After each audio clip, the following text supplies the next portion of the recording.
Welcome to Cybe Stories, Vince. It's so great to have you with me today. Oh, it's wonderful to be with you. I appreciate the invitation. Excellent. So, the listeners can know a little bit about you, Vince, before we get started. Can you give them an idea of perhaps where you live, a little bit of your life, maybe your academic background, and the things that you're involved with now? Sure. I live currently in East Palo Alto, California. I've been here for just over a year. My wife, Joe, and our two kids, Raphael and JJ, now 4 and 2 years old. We were in Atlanta before that. We drove out here in our little Kia, and at the time, they were even a bit younger. So once you include their two car seats and the pack and play and the stroller, there wasn't much room, so it was quite an Oh, I bet. adventure. But we loved it. We loved it, and seeing a lot of the country. We've been out here for about a year now. We're part of a house church community that has really been family to us. Welcomed us with open arms after a difficult season in our lives. So we've been so thankful for that, and just felt like this has been a place of provision for us in a time when we really needed it. And we're close enough to the beach that I can get out to surf every couple of weeks, which is a particular joy of mine. So I'm very thankful for that Mm. as well. Before that, we were actually in England. My wife is from England. We met in graduate school there. I was there for 12 years. And then before that, in New Jersey, which is where I was born and where I grew up and stayed through college. So, you graduated both Princeton and Oxford, right? And, and, Yes, that's right. Yeah, Princeton was my undergrad. and what was the focus of your study? It was both philosophy and theology, religion. I mean, interestingly, I got to Princeton not as a Christian, but somehow knowing that I wanted to study philosophy, even though I had never taken a philosophy class in high school, it wasn't offered at my high school, but somehow I just sort of knew those are the types of questions I Mm. asked. It was sort of the way my mind worked. And I've always felt there was a faithfulness of God in that, and that He kind of put me on a trajectory that aligned with what I ultimately was called to, even before my heart was in a place where I could understand why that would be the case. Oh, that's fascinating. Really interesting when you can look back and reflect on that and see God's hand in your life and the way that you were guided. And one other thing, don't you have a new opportunity in your life, something to do with Unbelievable and from your Yes, that's radio? right. Thanks, Yeah. thank you, Uh-huh. Janet. I'll be one of the hosts for the Unbelievable podcast, which I'm really thankful for, especially because I feel like those types of conversations, as I assume we'll get into more even on this podcast, conversations between Christians and non-Christians in a constructive Mm. manner was such a big part of my own story. The questions I was asking initially, it would have been very easy for Christians to dismiss me, and they didn't. They actually disagreed with me really well. And so that's part of my story. Wonderful. And we will, for those of you who aren't familiar with the Unbelievable podcast, we'll put a link in the episode notes so that you can find it. All right. Well, it's Excellent. Thank you. yes. It sounds like that you have had an intriguing life. I am curious as someone, obviously you're a deep thinker. Even if going into college you knew you were asking big questions. So let's back way up. Let's start in your childhood, and Vince, tell us about what your family home was like. Where did you live? Where did you grow up? Was God a part of that picture? Did you go to church? All of that. Let's start there. Sure. Okay. I grew up in New Jersey, Italian American cultural background. I guess if you had asked my family if we were Christians, people would have said, well, of course we're Italians, therefore we're Christians. It's part of the ethnic heritage, sort of an important part of the ethnic heritage, but didn't generally reflect what we believed or how we went about our lives. So that's my sort of cultural background.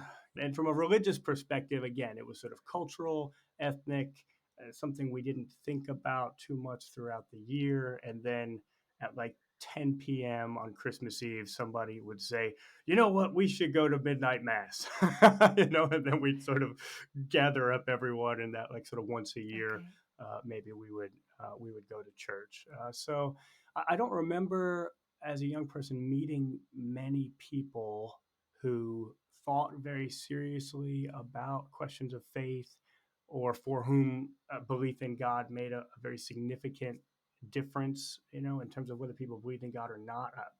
I wasn't able to discern a significant difference in terms of what life looked like. So I guess that's a bit about my background, and maybe why I was asking big questions of life, but not clearly coming to the position of belief in God. So it was just something out there that you did on occasion on Christmas, and not really not much more than that. But again, you refer to yourself in a sense that you were a question asker. You were inquisitive, and yeah, even as a child, I guess you Yeah, were starting to just think about things, think about life or questions. What kinds of things were you thinking about? that's right. I mean, as you were saying that, I was just remembering. So I came across this letter to Santa a number of years ago. It was actually written on a paper plate. So I have this paper plate, it's all yellowed around the edges. And as kids, my brother and I, we used to put letters in the chimney, and then Santa would, whisk them away, and we would hope to, get what we asked for from Santa. And so one Christmas, I think based on the writing, I was just learning to write cursive, and so I think I was probably like 6, 7 years old, and I wrote on this paper plate, "Dear Santa and God, Okay. comma, Yeah. was God ever born?" And I put it in the fireplace. So there's a couple of interesting things about that. One, at a very young age, I'm realizing there's some difficult questions. Like there's a little bit of explaining to do when it comes to God. Okay, like was God ever born? Right. If not, can something just not have a beginning? So I was sort of starting to ask questions like that, which explains a little bit the philosophy education later. But it's also very interesting that I wrote "Dear Santa and God" Yes. because I think in my mind they were, I had trouble pulling them apart. They were conflated. Um, you know, Santa and God were both people who kind of could see the way I was acting, was keeping a record, of good and bad. You didn't want to be on their bad side. Right. You might get good things if you're good. You get bad things if you're bad. And but they come by. Again, maybe we go to church once a year. They come by once a year, and they don't stay long enough to say hello. It's not something that would be relational, Right. but both, Santa and God were both kind of this far off, disconnected thing in my mind. So yeah, that paper plate in some ways encapsulates my early childhood. I was asking difficult questions, seeing that there were these difficult questions that needed to be explained in some way if God was going to make sense, but also having a very thin understanding of who God might be and having trouble differentiating between Santa and God. And so then I think, at some point when Santa didn't exist, when I learned that Santa didn't exist, it then sort of raises the question, especially if you think of Santa and God as very Right. similar. Well, okay, if that was just a myth, then maybe this is just a myth as well. So is that kind of where you landed there for a while? It's just it was again just this concept that perhaps was a childish way of thinking about good and bad. And I want to, maybe it was motivating me to be good for a little while, but, that's not really real.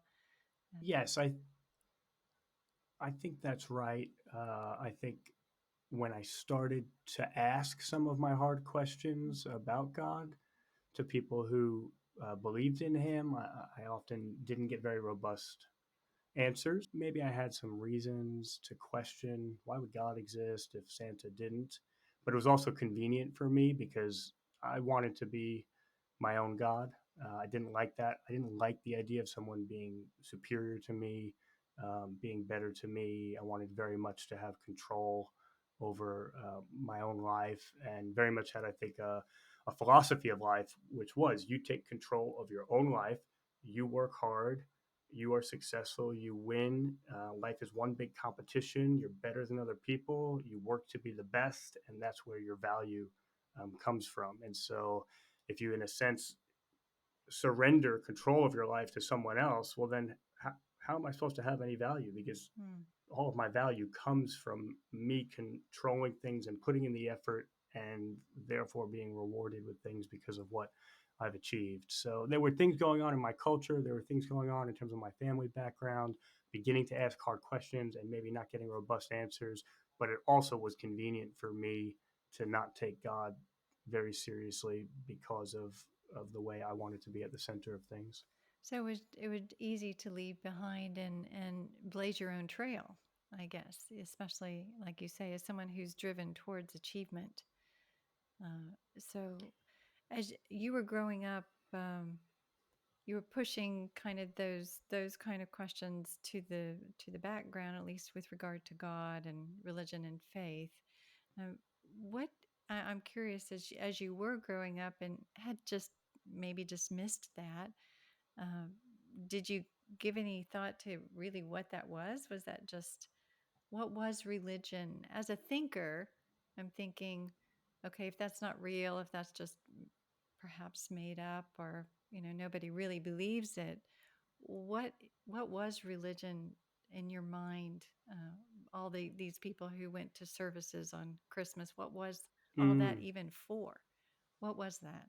yeah, no, that's an interesting question. I think to some extent, I probably felt like it was something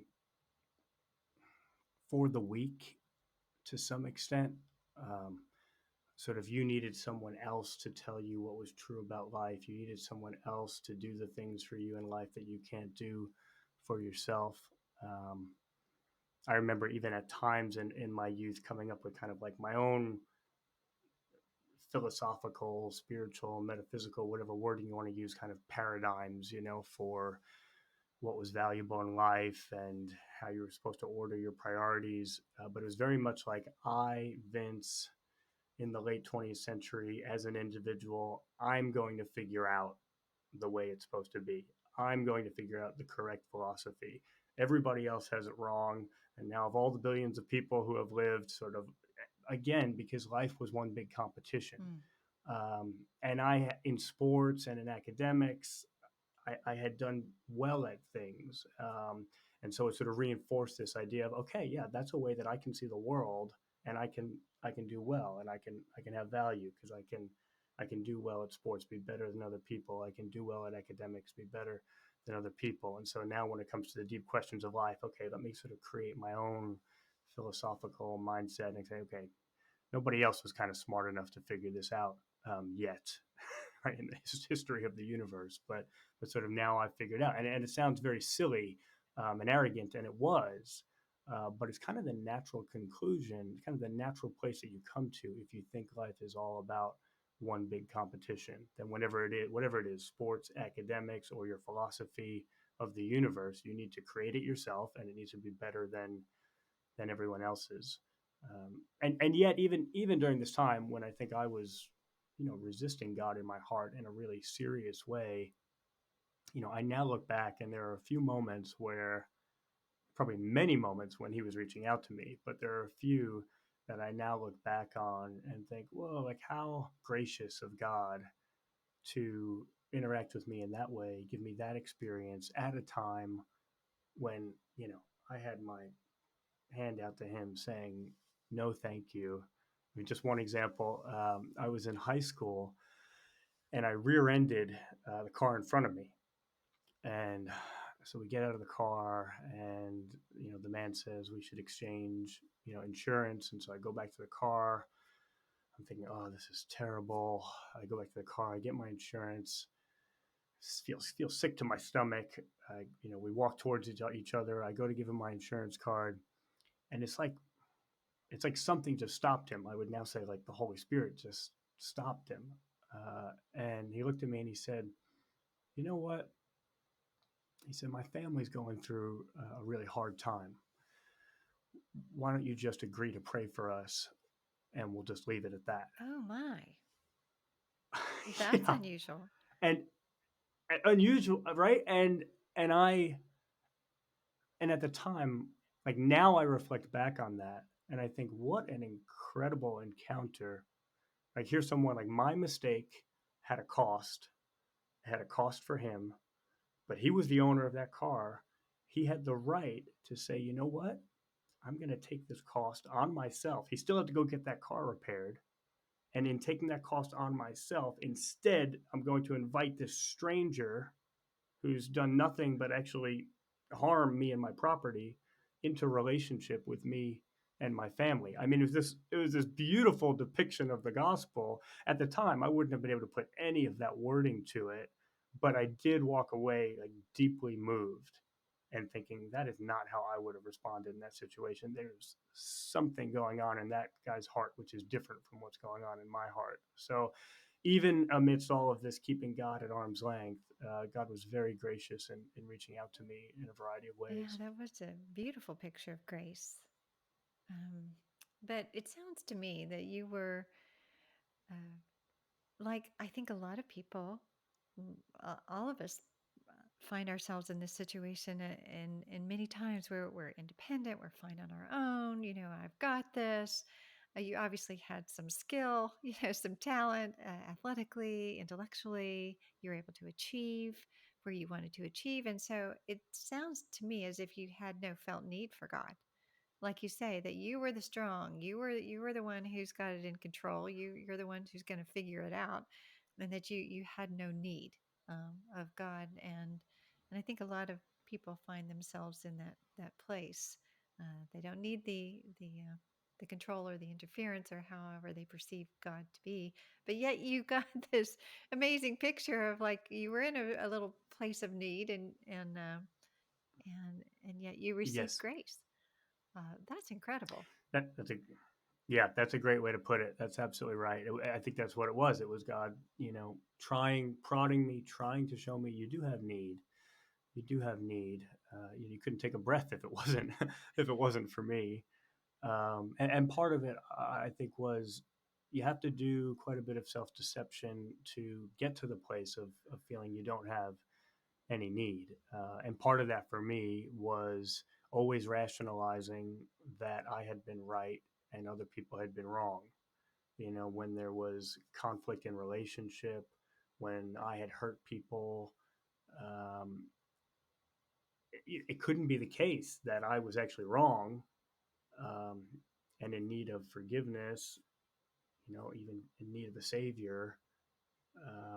So I needed to use my persuasive abilities as a budding philosopher to always convince others and convince myself that I had been in the right and they had been wrong. So I Mm. think you're right. I think I was in this place of not thinking I had a need. Part of that was because circumstantially I had been able to be good at some of the things that you're told to be good at as a kid, but then it also required quite a bit of self-deception, Mm. on my part as well, to sort of always find a way persuasively, philosophically in my head to place myself in the right and other people in the wrong. Right. Yeah, I think sometimes it's easy to put ourselves in that place, isn't it?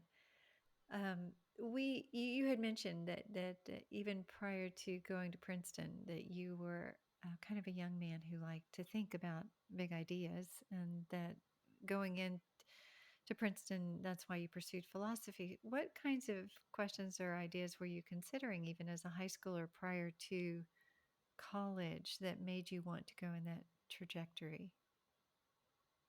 Oh yeah, yeah. Testing my memory now. Yeah.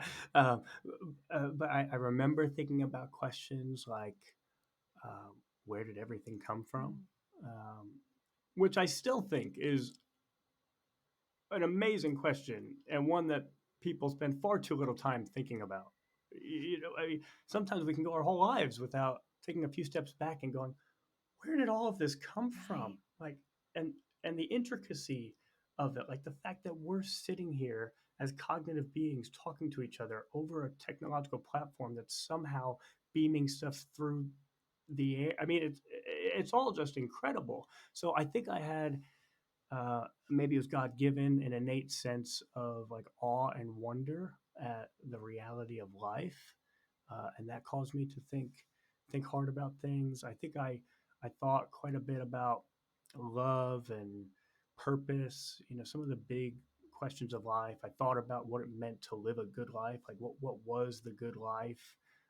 There was quite a bit of sort of idealism, I think, in my childhood as well. You know, that sort of, partly because I hadn't dealt with much suffering yet. I had been good at the things I put my hand to, and so there was this kind of sense of anything is possible, which I now think is true. True with God because of His power, not because of my power and my abilities. So, there was this sense in which a lot of what I was striving towards in my thinking, in my mind, there were remnants of truth in it, but they didn't make fully sense if I was at the center of the universe and I was the one who needed to both come up with these answers and live out the ideals that I had in mind. Right. So yeah, if you're skeptical of God being present or pervasive in this world in any way, I would imagine trying to figure out some of those big questions and issues would have been somewhat challenging uh, without that kind of a source of reality.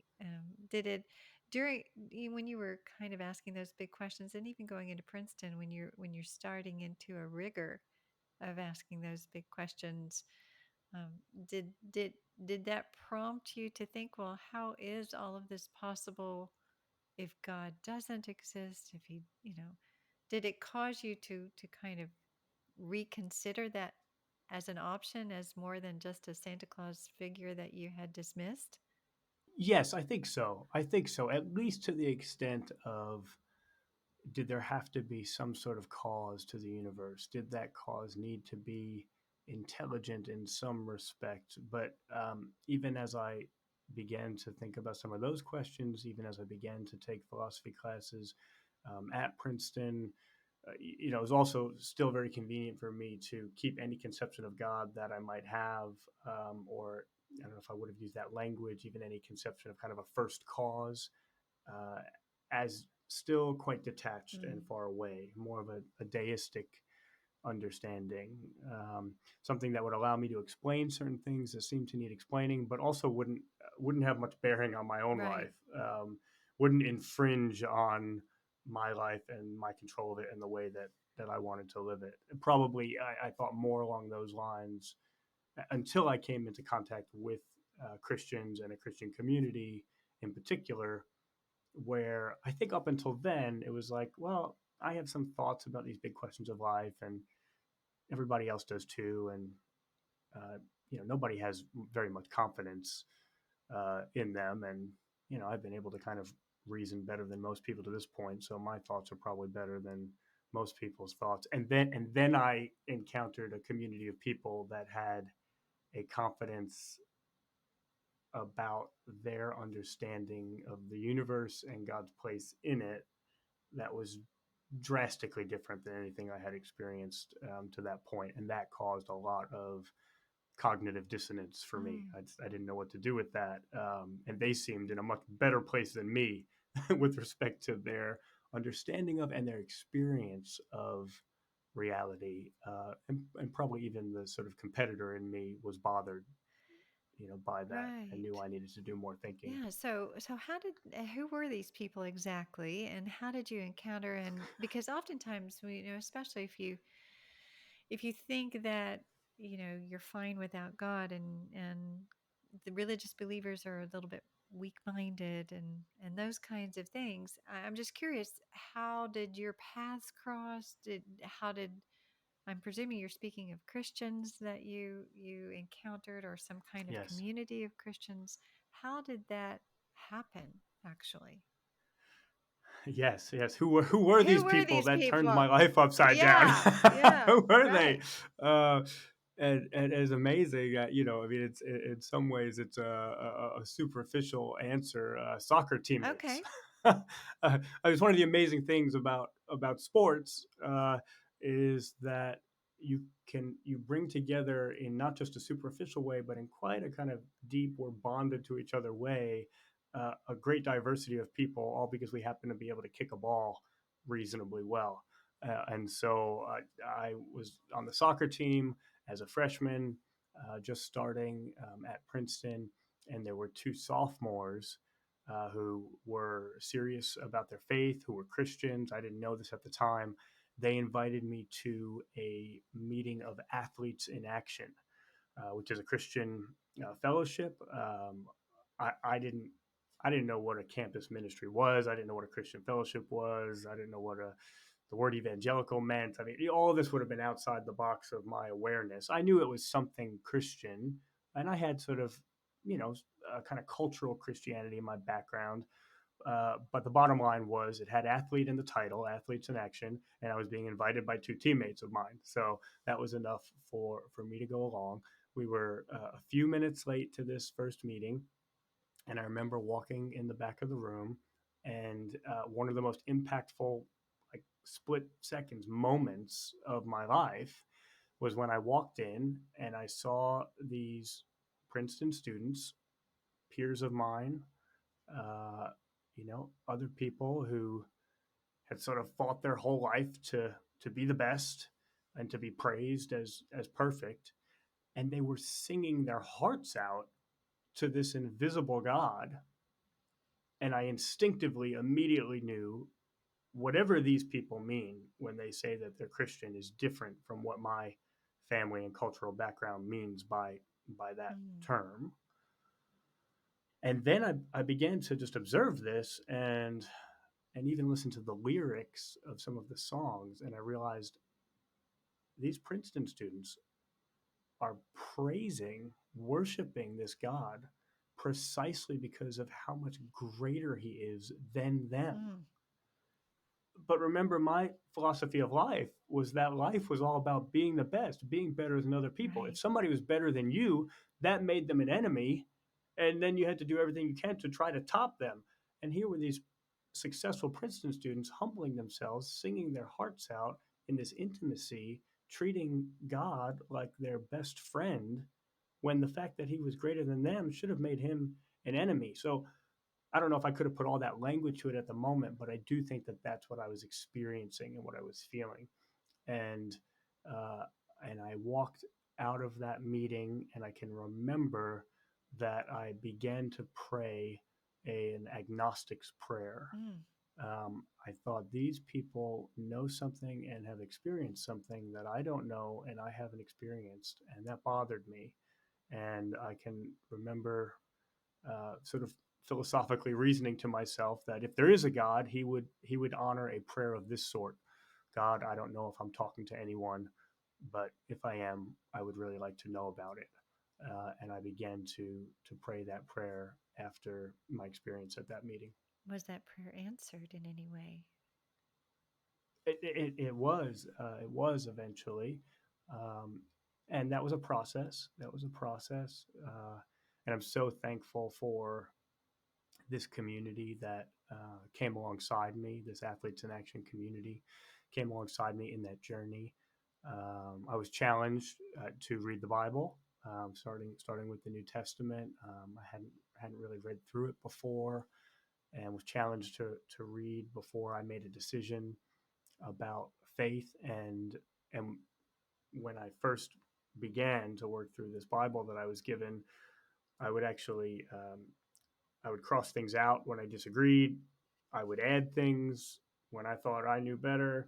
And I actually had this old Bible where I'd write a big BS in the margin, where I disagreed, not for Bible study, Right. unfortunately. And so, looking back now, I think, well done, Christian brothers and sisters. Because I would have been so easy to dismiss. Like, here's a guy, like, we tell him to read the Bible, he's literally crossing things Mm. out and writing BS in the margin of his Right. Bible. It would have been easy for them to just say, hey, let's move on to the next guy.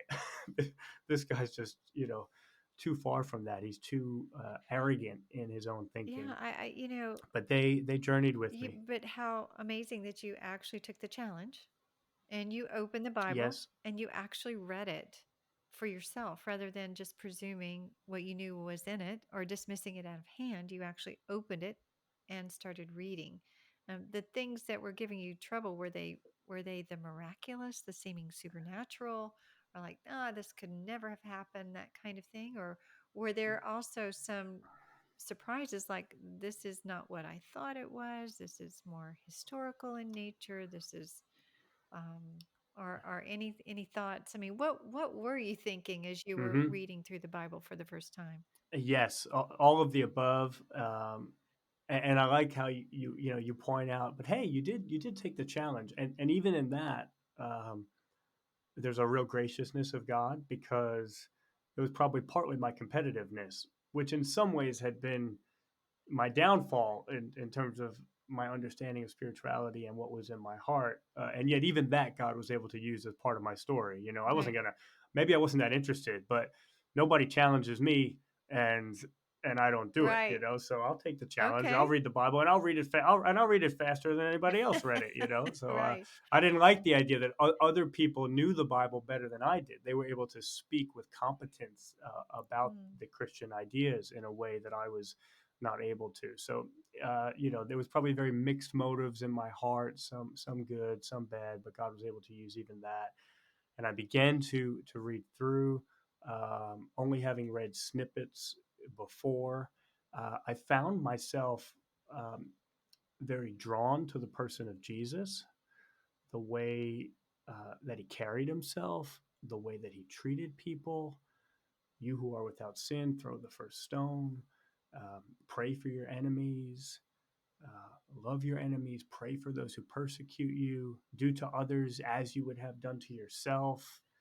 And I'm reading all of these noble lines, and I'm attracted to the person of Jesus. But then, like you said, I then get to claims of virgin birth and resurrection, and I think in part I just thought it's just too crazy.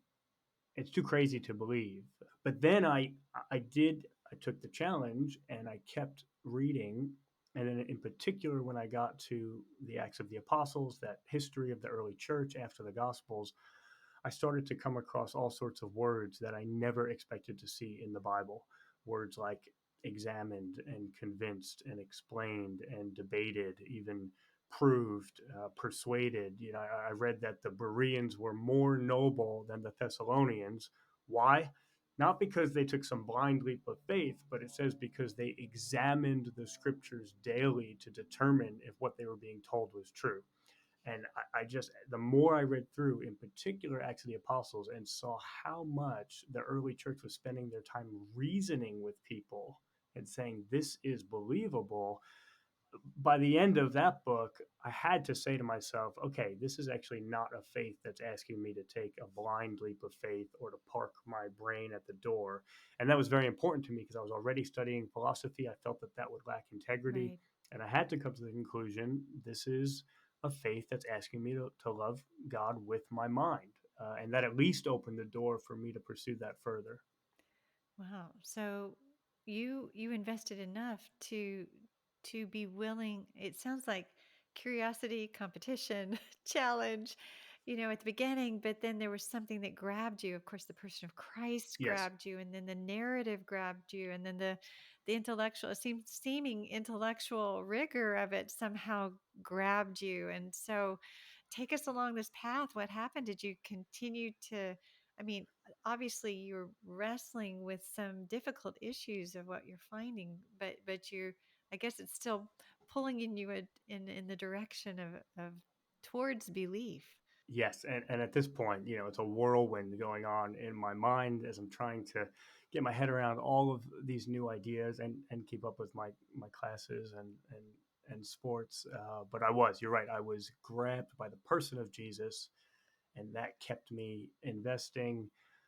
Even by the time I got to the end of the Gospels, I realized, boy, Jesus made some really incredible claims about Right. himself. And and maybe having read snippets, I knew that to some extent, and I probably thought, oh, people probably made up a couple of those later. But it wasn't until I read through in its entirety that I realized these are all over the place. I mean, there's dozens of them. Yeah, for those who are listening, what kinds of claims was Jesus making about himself? He's claiming that your eternal destiny is dependent on what you believe about him. That if you believe in him, even though you die, you will live.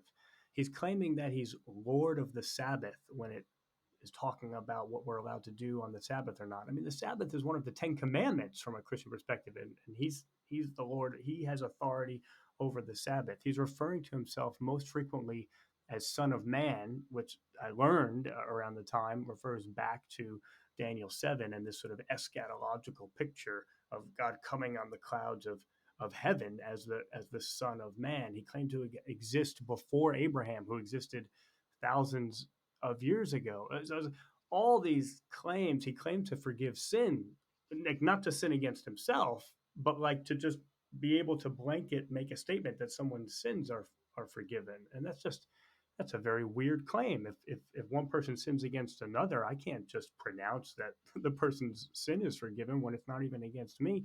All of these claims, and I feel like the force of that when I read through the gospel straight through and saw that there are dozens of these types of claims popping up, I thought, boy, there's a really good case to be made that historically Jesus was making some absolutely radical claims about himself, which leaves you with only so many options in terms of how you think about him.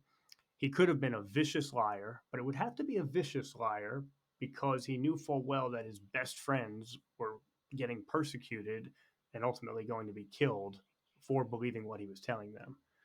It could be that he was severely mentally ill and had deep deceptions about who he was, and that just doesn't align to me with the composure that you see in his life throughout the Gospels. It could be that he's actually telling the truth, which seemed remarkable. But if you don't have any other good alternatives, then all of a sudden it becomes viable. So that was significant for me. I kept reading. I got to 1 Corinthians 15. The Gospels had spoken about Jesus' resurrection, but then in particular, when I got to 1 Corinthians 15, and there's this list of people that Jesus appeared to after he clearly had been killed. And I learned around the time that scholars take much of that beginning of 1 Corinthians 15, and in particular the content of it, to be extremely early, to be dated to within months or a couple of years of Jesus's death. Not just Christian scholars, but scholars in general. And that was extremely significant for me because I had just sort of assumed that the idea of a resurrection would have been something that developed in a legendary way over time. Nobody really believed that in the first generation, but probably 6, 7, 8 generations later, you have slow incremental changes, and now people believe something crazy. This passage, this early creed in 1 Corinthians 15, which predates the letter, it confronted me with the reality that in that first generation, there were many people who were walking around utterly convinced that they were spending time with this man after he clearly had been killed. And so it then raised the question, what explains that? And I understood that from a Christian perspective, that is explainable by the actual resurrection of Jesus. When I then went looking for other alternative explanations, I found them to be very wanting or even non-existent in many cases. And so again, sort of gradually through this process of reading through the scriptures and thinking my way through the scriptures in the context of community, I was coming more and more to the realization that this is a rational faith. This is a faith that can be defended, and it's quite amazing. In the same way that the apostles were doing in the Acts of the Apostles, Acts 17, it also says God has provided proof to everyone by raising Jesus from the dead, and that's what they were persuading people of in that first generation. And now 2,000 years later, I'm reading through and having conversations with Christians, and it's the very same arguments that are having an impact on me. So it sounds like through your study and through your conversation with those who were informed that you yourself were becoming more convinced that perhaps God exists and Jesus is God and that he died and rose again and that resurrection was not just some historical event, but it meant something for you personally. Yes, and that's why it was so significant that I was going through this intellectual process, but it was in the context of a community that I was observing. And again, I don't know if I could have put this language to it, but I think it was almost like I was saying, okay, this is what the conclusions that my reasoning seems to be coming to. In the community that I'm seeing live together, am I seeing lived out in practice the conclusions that I'm coming to here? If it really was a resurrection from the dead, if the scriptures are actually accurate in saying that the same spirit that rose Jesus from the dead comes to live within the believer, am I actually seeing a difference in this community that would make sense of that? And over time, I found that was the case, and I feel like it was experiences with this community aligned with the conclusions I was coming to by reasoning things through that really made me feel this makes sense in my head and it makes sense in my heart. And that's what I would expect. If God made all of me, then he would want his existence to make sense to me in a holistic way. So, I'm sitting here thinking of this young man who, prior to coming to Princeton and meeting this amazing community, you were a young man who you described yourself as arrogant and, again, pursuing self achievement and, Yes. competitive and not wanting anyone to tell you what to do. Basically, that you had it figured out. Now, when it comes to this Christian community and seeing the humility involved with their faith, like you had described earlier, that they're worshiping a God who's bigger and greater and grander than they are, and that somehow they had submitted themselves um, in worship yet to this person Jesus, who received worship. He claimed to be God, and he received worship, and that somehow he's worthy of that. And Yes. I mean, I'm thinking how were you were might have been wrestling with coming to grips with the idea of, well, what if this is true? What does this mean for me, for my life, for the way that I see myself, the way that I see my own life?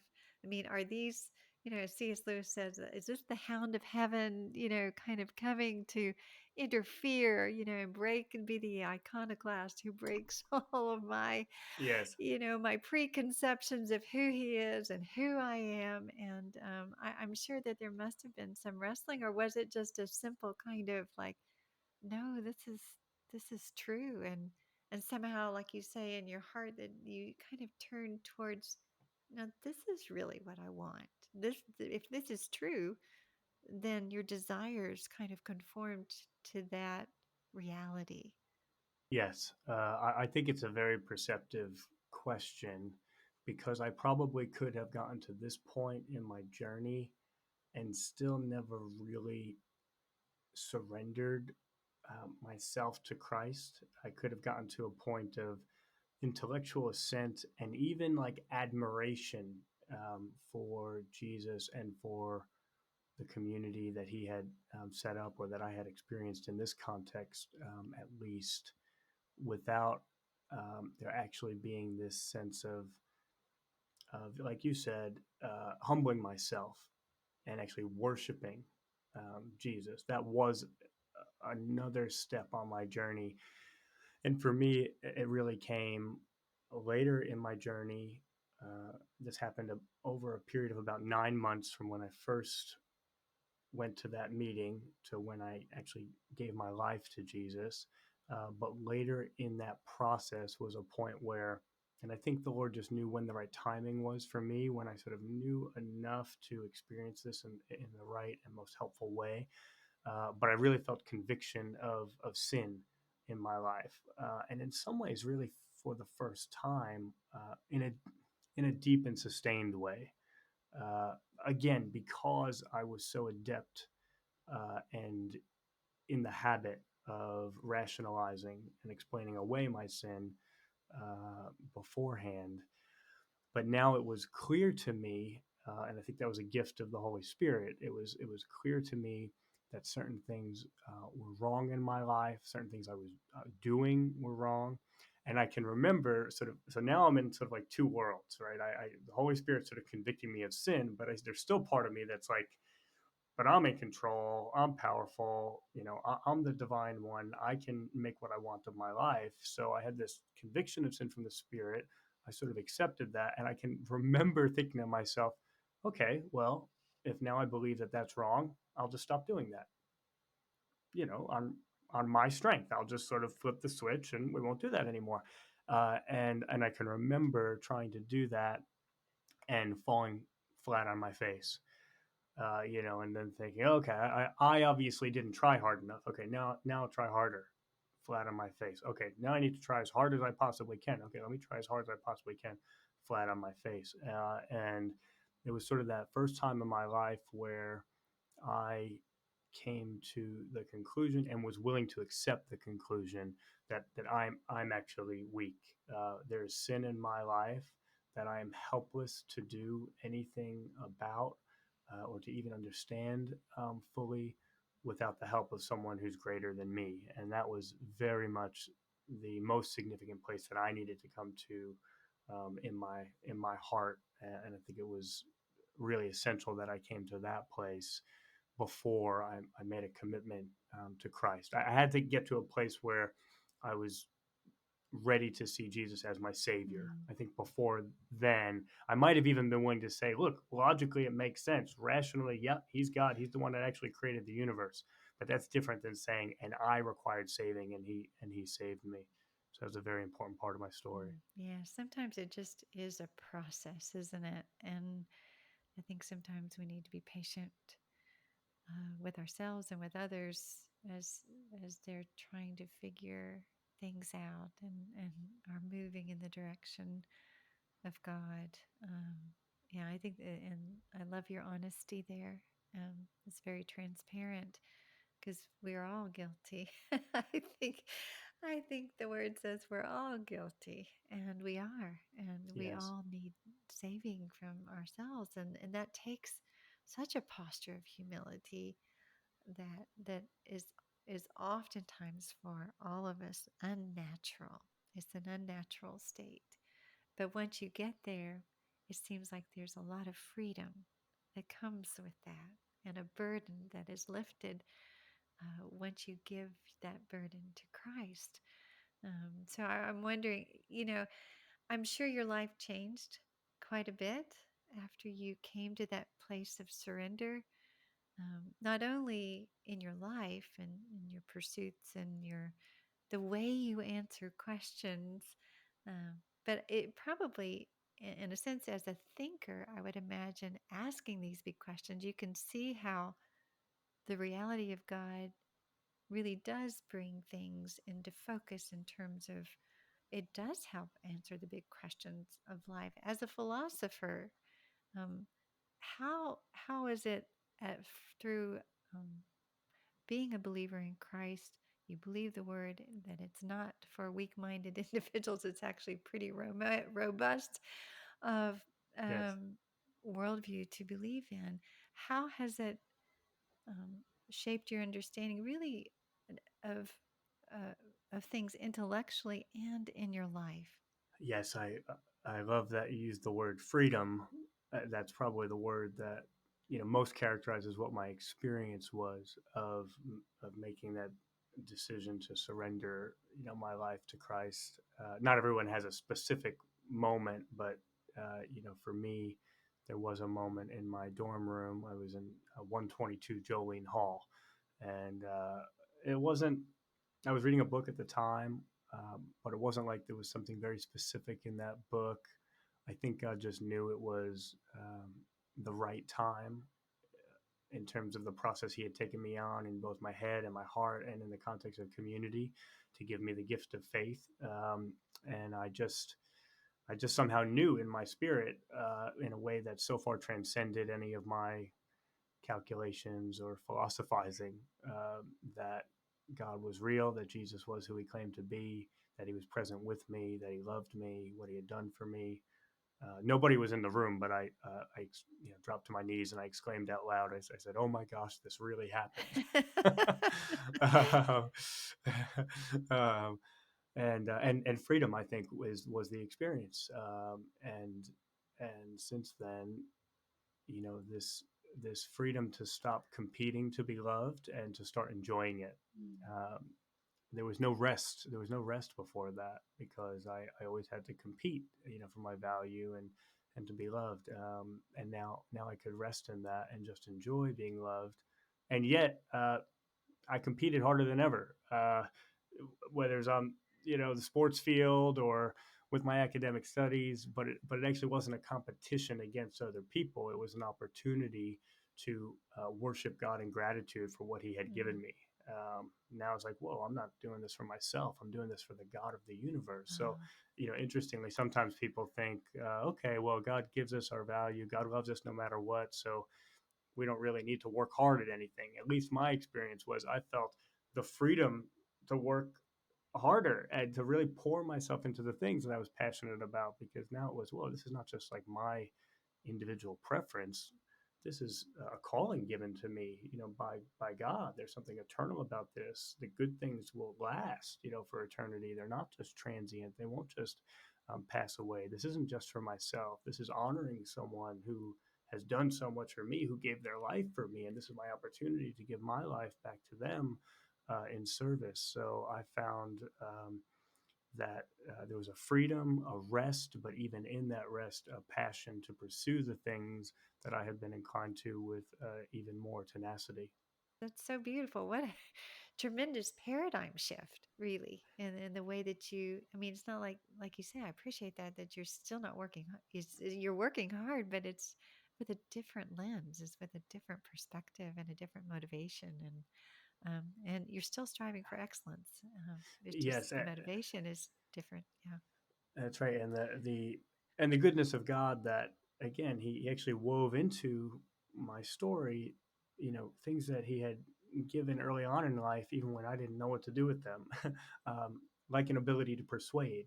Uh, Mm. from a young age, I was good at persuasion. Um, I debated with people a lot, but I generally just used that to my advantage. How could I persuade people that I was better than I was, persuade myself into a situation, persuade people that they were wrong and I was right, and yet there was something in the persuasion that was good. It was just corrupted. Now in the context of my Christian life, I wound up on a missions trip. I didn't know what a missions trip meant, but I just knew we were going down to this conference. I knew it had a Christian element to it, but it was actually a trip where you like walked the beach and shared the gospel with other people who were down there for spring break, looking for lots of things other than hearing the gospel. But an older brother in Christ sort of took me under his wing. We walked on the beach. He gave me a couple opportunities to just share about what God was doing in my life and the journey I had been on. And as I did, there's one man whose face I can still remember because as I shared with him, I don't know exactly what happened in his heart, but I remember seeing in his eyes like something was making sense. Some sort of burden was falling away, and there was kind of a clarity, and he was seeing Jesus more for who Jesus really is. And it was like in that moment, I knew that's what I was made for. Mm. I knew I was supposed to spend. I didn't know exactly what forms, but in one way or another, I was supposed to spend the rest of my life telling people about Jesus and persuading people of Jesus, not in a manipulative Right. way, but sharing with them the truths of both the mind and the heart that I had experienced. And so there's just this beauty where I sort of knew in some ways that I was geared towards persuasion. That's why I was already choosing to study philosophy before I ever came to faith. But now it was like, oh, now I get it. Now I understand why I have such this inclination towards persuasion, because you've actually, built me to share you with others. And I would have been just chasing, an imperishable crown of getting people to think better of me or getting myself into situations I didn't really deserve to be in. Now I'm actually using the same gift, but for an imperishable crown, for things of eternal significance. So I was so thankful for that, and yes, a lot changed in terms of both my intellectual perspective on things and um, my personal experience of life. And one of those things for me, which I'm so thankful for, which was about asking for forgiveness, because before I came to faith, I would never ask for Mm. forgiveness, never ever. Because that meant I was wrong, which meant I wasn't better than other people, which meant I wasn't valuable, which meant I wasn't lovable, and Mm, go down the whole right. spiral.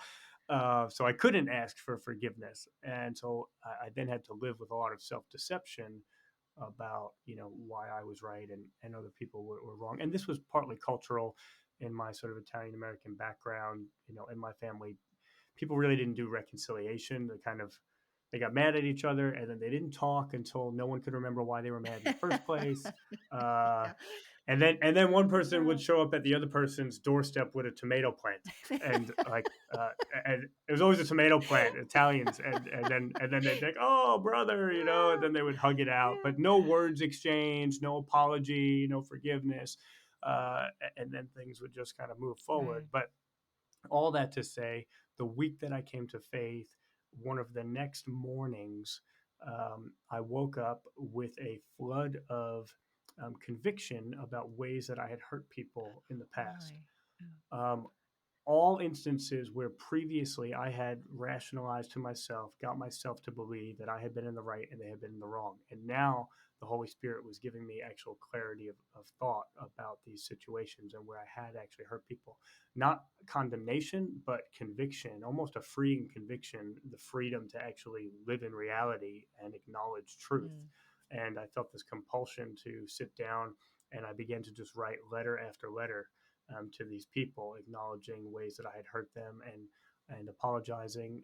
And I saw God do some beautiful reconciliation and peacemaking through I that, bet. and have sort of fallen in love with forgiveness, given and received. But as someone, I mean, again, just to remind our listeners, you are no slouch when it comes to intellectual rigor, and that you went on from Princeton to Oxford to pursue a degree in philosophy there at the doctoral level. So, what prompted you to do that?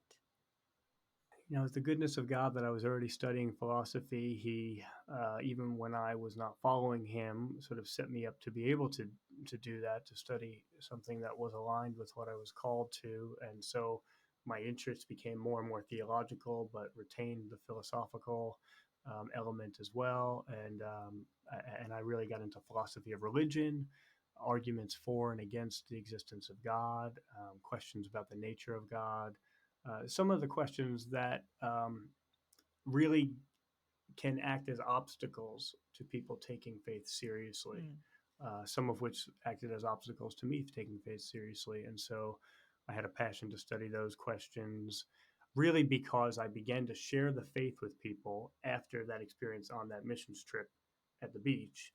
And as I would share the faith with people, people would then have questions, sometimes very good questions, sometimes very hard questions. And so for me, it wasn't just a philosophical, interesting questions for the sake of questions. I did have that kind of naturally. I think God maybe gave that to me because of what He was going to ultimately to call me to.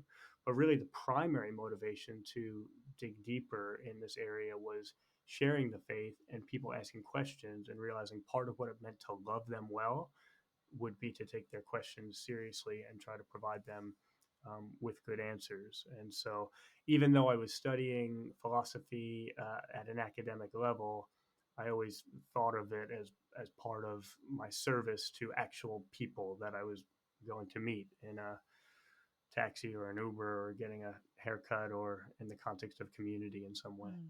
Yeah, that's pretty beautiful. I mean, again, your heart was directed towards God-centered purposes, and how that is a sacrifice in itself. That kind of rigor that you experienced, but it was for the sake of the Lord and for others. That's amazing. And I'm thinking, Vince, of those who are intellectually driven and they've or for personal reasons have resisted the person of God, think they're fine without him. Um, but yet, curious enough, maybe your story has sparked in them an interest to think, well, maybe it is true. What would you say to someone like that who might be willing to move towards maybe reading the Bible or even saying that agnostic's prayer or something? Mm. How can you encourage someone who is? I mean, it sounds like you have these kind of encounters we're Yes. skeptics a lot. So, what would you say? Yeah, thank you. Um, One encouragement I would give would be not to dismiss Christianity because it seems crazy, um, not to dismiss it because it makes extraordinary, incredible claims. I think that was a mistake that I made. It was almost like all the different philosophies or worldviews were lined up on a race on the starting line, but Christianity starts like three steps further back than everyone else because it makes these claims about a virgin birth and a resurrection from the dead. And I think that that was bad reasoning on my part. And so I would encourage people not to think that way. Uh, I mean, there's so many things in the world that just are extraordinary. I mean, like even at the moment, our some of our best versions of quantum physics suggest that the same particle can be in two places at once. Like that's crazy, you know. But when a quantum physicist says that, we think, cool. uh, but when a Christian says that God is omnipresent, that he can in some significant sense be in various places at once, we think, oh, that's too crazy to believe. Actually, take a step back and think that through. I mean, even when you think about that question that we started with, where did all of this come from? There's only three options. Either God created it, it just burst into existence out of nothing for no reason whatsoever, or it's just always been here. It just extends infinitely back in time in this universe or through a series of universes, but again, with no explanation for why that's the case. And from my perspective, like I'm willing to put my hand up and say, okay, the Christian, like the idea of an immaterial God creating the universe, that's extraordinary. That's awe inspiring. I'll put my hand up and accept that. But criticism without alternative is empty. Mm, Maybe that's the phrase I would leave people with. okay. Don't just criticize the Christian faith because you think it's extraordinary. Think through the alternatives. And you might come to the conclusion that you think, boy, Christians believe in a virgin birth. That's extraordinary. But you know what? I sort of believe in the virgin birth of an entire universe because that's the best scientific explanation I have for it. Wow, that's extraordinary too. I think we live in an extraordinary world, and so we shouldn't be surprised if the explanations for that world are quite extraordinary as well. So don't dismiss Christianity, actually look into it. Don't criticize without having an alternative, whether it's the beginning of the universe, origin, or whether it's questions of meaning or destiny or purpose or morality.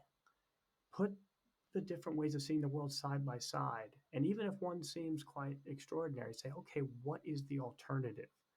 And if you can't find an alternative that answers all the questions of life in such a robust way and in such a coherent way, then I think you really need to take Christianity seriously. And maybe one more thing I'd say, Jana, if that's okay, Sure. is I really believe that uh, I resonate with what Pascal said. This is sort of a paraphrase, but he said, God's given us enough evidence to believe rationally, but not so much that we can believe based on reason alone. Mm, And I think that's because he doesn't want just intellectual assent. He wants us to use our minds to pursue him, to seek him. He wants our whole selves. He wants that, but also at the end of the day, he doesn't want people who just intellectually assent to him.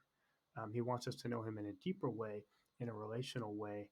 And G.K. Chesterton said there are two ways to choose a coat. One is to look at the dimensions of the coat, what size it is, how long the arms are, the shoulder width. Uh, the other way is to try it on, mm, and I think both are important. Like for me on my journey, I never would have picked the coat up and tried it on unless I was able to look at the dimensions of science and philosophy and history and say, yeah, that looks like it's roughly the right size. That looks reasonable. But for a season, I felt that, you know what, I'm not going to take any sort of vulnerable relational step of commitment toward God until I have all my questions answered. I have perfectly analyzed all of the dimensions. And then I will know with certainty what I want to know to such an extent that then it will be easy for me to make a faith commitment to that thing. What I actually found in my experience is that the confidence and assurance, the type of knowledge that I longed for, was actually only possible through an act of personal commitment Mm. and trust. So there does come a point in this journey where you say, yeah, this is rational. This is as rational as any other faith system or worldview that I've been able to compare it to. And yet, at the end of the day, the Lord does say, taste and see, clothe yourself in Christ. So I think we all, as Christians, are sitting back in admiration in some ways of you as a very um, educated Christian, someone who has a heart for engagement ever since that moment on the beach. And we all, I think, want people to know Christ the way that we do, as true and loving and full of grace. But we don't always know the best way to engage with those who really don't believe, and those who are skeptical, those who push back.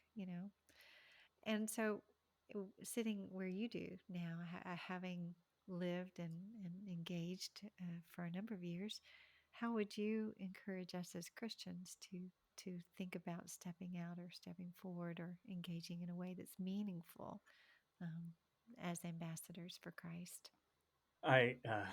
I love that question. I'll try to keep it concise because this is where my heart really gets excited. You know, when people get excited about sharing Jesus with other people, and I think the opportunities are uh, boundless.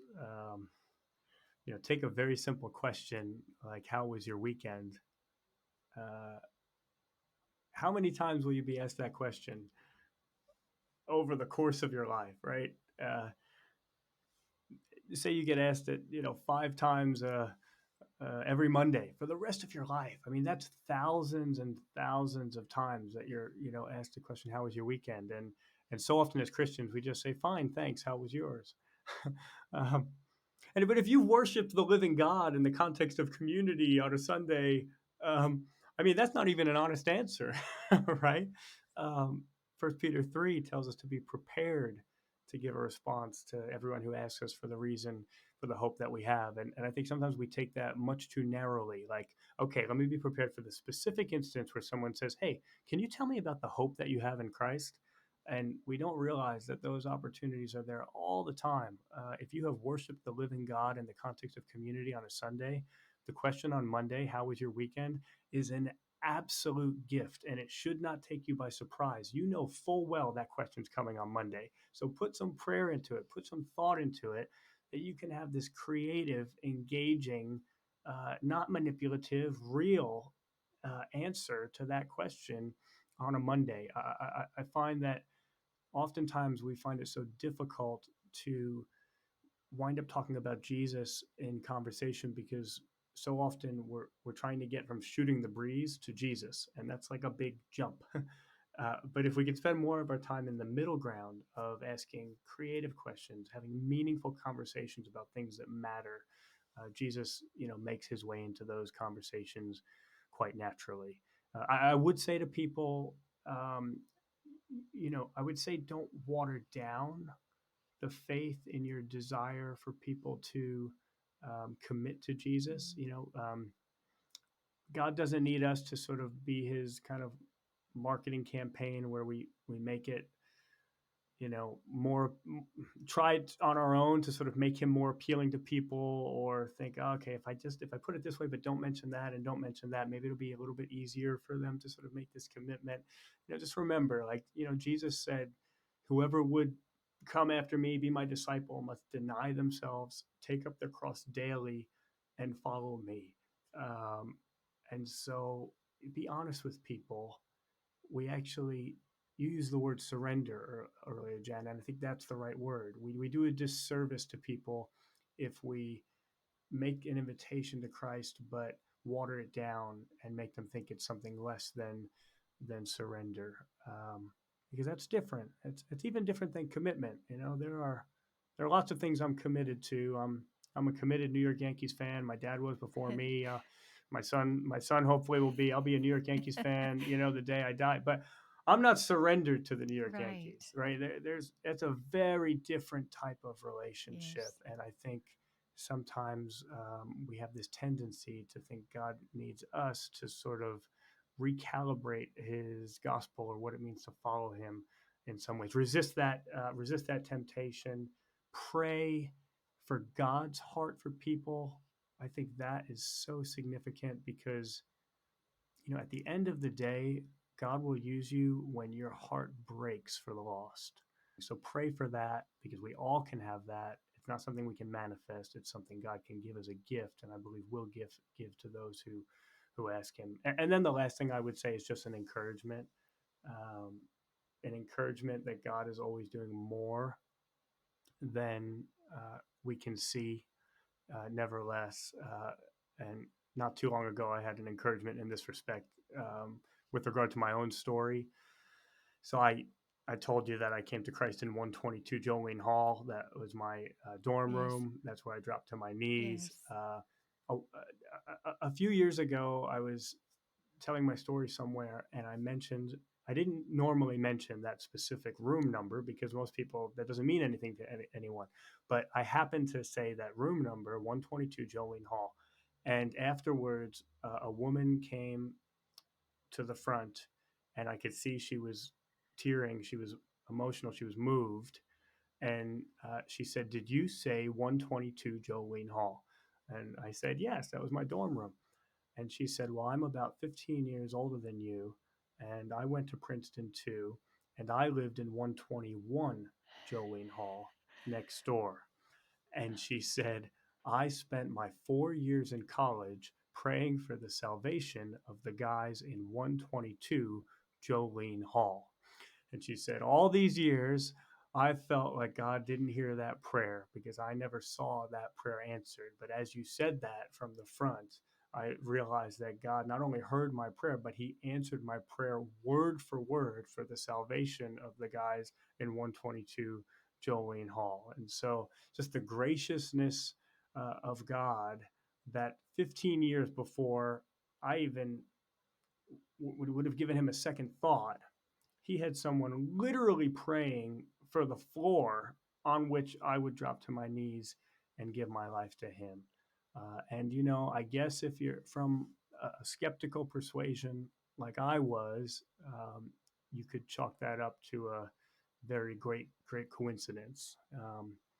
But maybe, and I would invite anyone who's listening to consider the fact that maybe God is pursuing each one of us like that, where even years before we thought to give Him the time of the day, He had specific people praying for us, praying for the very locations we would be in, the very times and places in which we ultimately would give our lives to Him. And how gracious too. I'm thinking of that woman just to bring it full circle, to allow her to see even in this life um, the effect that her prayer.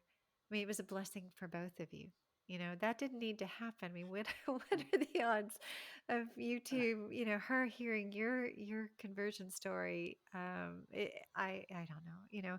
The more I know about God and walk in this life, the more I'm just astounded by the way He's so personal and so intimate to reveal Himself to those who are looking for Him and who are longing for Him and who have called Him their own. And I'm so taken by that story, but also just Vince, your life, and it's just such a beautiful testimony um, to what the Lord can do and will do in people's lives who are willing to look in His direction. Yes, what a blessing, to think that how infrequently maybe we see that situation. She happened to be at that talk. I happened to tell that story, and we make that connection. But what a great hope to think, wow, how many times will that happen in the context of eternity? How many people will we meet, one day where we said, whoa, that happened to you. I prayed for Yes. that. Yeah. And it gets me excited. And again, just reflecting on that story with you, it just makes me think that, so often our conception of the universe and of reality, it's so narrow. It's like, and, and accepting Jesus into your life, allowing him to be the bedrock of existence, there's a freedom, and it expands our imaginations for what could be possible, the way that we're connected to each other, and what it means to love each other well and to love God well and to be able to enjoy that in the context of community for all eternity. Yes. I couldn't say anything that would sum up anything better than that, Vince. Thank you so very much for coming on the podcast today, for telling the fullness of your story. I feel like in some ways we've just scratched the surface. I just feel like there's so much more wisdom and experience there that to glean. And I hope that those who are listening will tune in to Unbelievable, will seek out not only your ministry, but also your beautiful wife, Jo Vitale. Just such a beautiful, again, Oxford grad, just an amazingly beautiful woman of God who expresses the love of Christ and the intelligence of Christ in such compelling ways. So I just am so grateful again and for the privilege of having spent this hour and a half with you. What a blessing. Well, thank you so much, and thank you for your ministry. Joe and I have just received your book, and we're very excited to dig into it. Wonderful.